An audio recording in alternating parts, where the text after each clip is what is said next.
শাসক দলে কোন্দলে উত্তপ্ত বীরভূমের সাংসদ শতাব্দী রায়ের সামনে সংঘর্ষে জড়িয়ে পড়ে তৃণমূলের দুই গোষ্ঠী। অনুব্রত মণ্ডল এবং কাজল শেখ তৃণমূলের এই দুই নেতার দুই গোষ্ঠীর মধ্যে এই লড়াই বলে খবর। এক তৃণমূল কর্মীকে বিক্ষুব্ধতে হাত থেকে বাঁচিয়ে নিজের গাড়িতে তুলে অন্য জায়গায় নিয়ে যাওয়ার চেষ্টা করেন সাংসদ। অভিযোগ, সেই সময় তার গাড়ি লক্ষ্য করে উড়ে আসে জুতো। খবর, সিউড়ি 2 নম্বর ব্লকের কোমা গ্রাম পঞ্চায়েতের গাংটে গ্রামে এসআইআর সংক্রান্ত আলোচনা সভায় উপস্থিত ছিলেন শতাব্দী। সভা চলাকালীনই দুই গোষ্ঠীর মধ্যে বচসা শুরু হয়।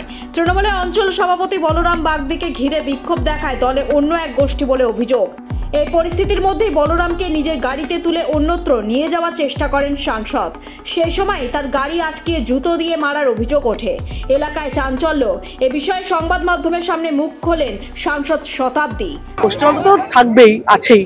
প্রশ্নের সঙ্গে এই লোকগুলো তো যুক্ত, যে লোকগুলোর নাম বললাম, যারা অন্য দলে। দেখা যাচ্ছে আপনারও কথা শুনছে না।